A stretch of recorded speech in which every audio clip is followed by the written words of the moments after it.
Welcome back. Green flag back in the air from Toledo Speedway. The ARCA RE Series Championship 200 continuing on lap 25 of 200. Nice jump by Justin Lofton. Opens up 3-4 car lengths on his teammate Scott Speed.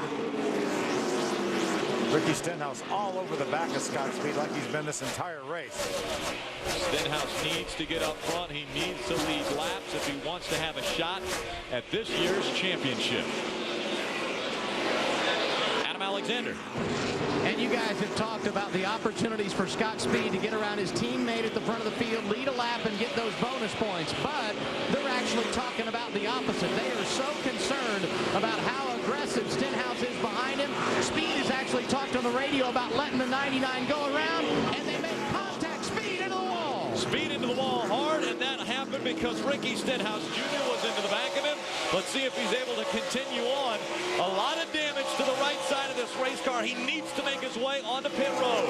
You can look and you can see the rear end is really shifted over to the left. He may have broken a Panhard bar. Caution has come out once again. It's the fourth one.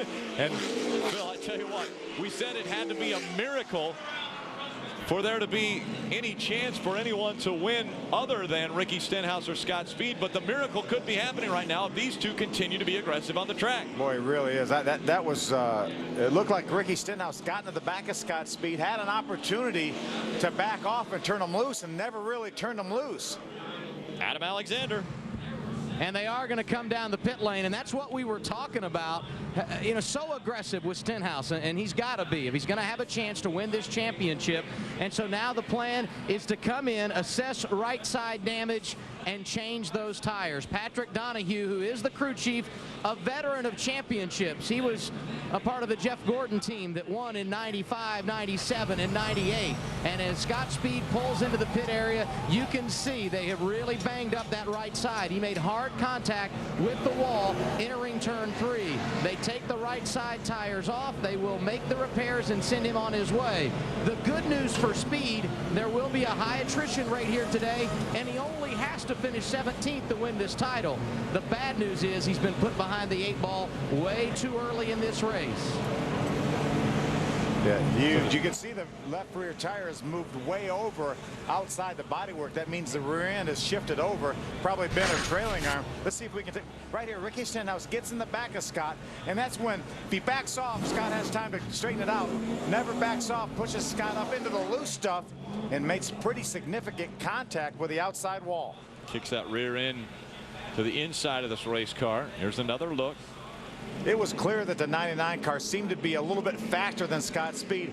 Ricky gets in the throttle right here. He makes contact, and this stays up against him, and then gets him wiggling, gets him into the outside wall. Almost climbed up the wall there. And so now we have got another story within the story. It is Ricky Stenhouse Jr. Is he too aggressive? Is he going for this championship too hard early on in this race?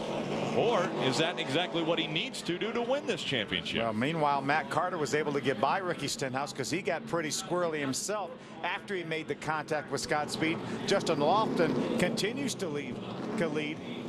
We're hearing that the ARCA RE officials have warned the 99 for aggressive driving, and that was a very, very aggressive move. Yeah. And this early in the race, I don't think it was that necessary for him to do that. And he could have backed off, turned Scott loose, and give Scott an opportunity to save that car.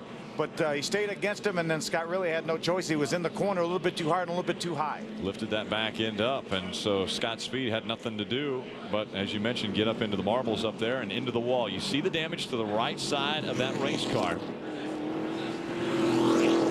Yeah, the thing that worries me right now. It looks like there's some fluid coming out of the right side of that race car. It's back toward the back, though. I mean, the only thing that would be fluid back there would be the fuel cell. Yeah, I doubt if he has a fuel leak. That may be something coming from underneath the front, but just we're seeing it trail out the back. Well, we talked about it being a very tricky day for anyone to unseat Scott Speed, but points as of now, we see Ricky Stenhouse Jr. up on top. Justin Allgaier is sitting second. Scott Speed third. The points as they run on the racetrack. Yeah, what a change in this standings. Yeah, an incredible turn of events. Right now, Scott Speed is being showing in the 32nd position. Now he's going to finish a lot better than that unless he has some significant damage that's going to keep that car from running speeds anywhere close to what he was able to before, Adam. And it did look like it might be fuel that was pushing out the trunk lid. The guy who first identified that was Slugger Labby on the spotter stand, a veteran crew chief in the Sprint Cup Series, who of course has come over to watch over Scott Speed and his development in stock cars. They looked at it and it was right over where you put the fuel in the race car, and so that appears to be the situation. The car has pulled away as we get set for a restart. And I don't see that fluid anymore, but when he came by the start-finish line the first time, there looked to be fluid coming out. It was actually on the right side is where I was seeing it. And the fuel filler is on the left side right. of these cars. Back to green flag racing. Still out front, Justin Lofton. Now running second, Matt Carter in that number 46. And right behind him, the 99 of Ricky Stenhouse Jr. Again, he has been warned for aggressive driving already. Scott Speed, meanwhile, has to feel that car out, see what he's got underneath him. Right now, he is not even keeping up with the very back of the field. He has fallen back about 15, 20 car lengths behind the last car on the racetrack. It won't be just a matter of a couple laps and he'll be another lap down. Looks as though he's trying to figure out what he's got underneath him before he gets into it. You see that rear end shifted over to the left. Again, into the wall. There's your leaders. They're putting him another lap down. Yes. Oh, a little contact right there, a little. Oh, problem. Ricky Stenhouse Jr. around, and oh, by the way, that was the 2. Yeah, well, there was no question there. That was a little bit of payback. A little bit of payback. We got some issues taking place on the racetrack. Obviously, the 99 was given a warning for aggressive driving. The 2 we thought was giving his race car a chance to feel it out and see what was going on. And right now, Ricky Stenhouse Jr. is stuck against the wall. And guess who that leaves in the driver's seat? There's Scott Speed right there stuck in the inside wall. Now Justin Allgaier may be in the driver's seat for this championship. Let's keep an eye on what's going on here between. We've got some people here that are not going to be happy. One of them obviously is Scott Speed. A championship could have just slipped right out of his hands. He's out of his race car and doesn't look like he has any intentions on getting back in it. Adam? Well, Scott, obviously some frustration. Take us through what happened first when you and Stenhouse got together going into turn 3. He was on my bumper and he pushed me flat out until I hit the wall. And then the car was completely undrivable. It wasn't even close. It was so bad from hitting the wall. Couldn't do anything with it. Talk about the retaliation here as we watch the replay. Hey, he started it. He ain't gonna win this championship with that attitude. I mean, that was ridiculous. That was the most blatant thing I ever saw in my life. And honestly, I mean, it's just ARCA. It's how it is.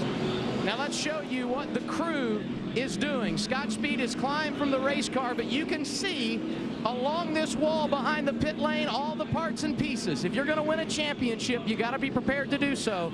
They've got virtually an entire race car sitting behind the wall to put this thing back together. But guys, I'm not sure they're going to be able to do it. That car is major messed up. Well, and he hit the inside wall very hard. They've actually done some damage to the inside wall in turn 1 and 2. So there's going to be some work that is going to have to be done to get that corrected before we're able to go back to race. And we cannot mention it enough. Ricky Stenhouse Jr. is stuck against the wall on the outside of turn 1 and 2 right now. This is absolutely incredible. You expect some beating and banging when you get to a short track, but not like this. Not with the guys that are contending for the championship being involved twice with on-track incidents. And so the 5th caution of the day has come out, and it was Scott Speed that got into the back. A little retaliation against Ricky Stenhouse Jr.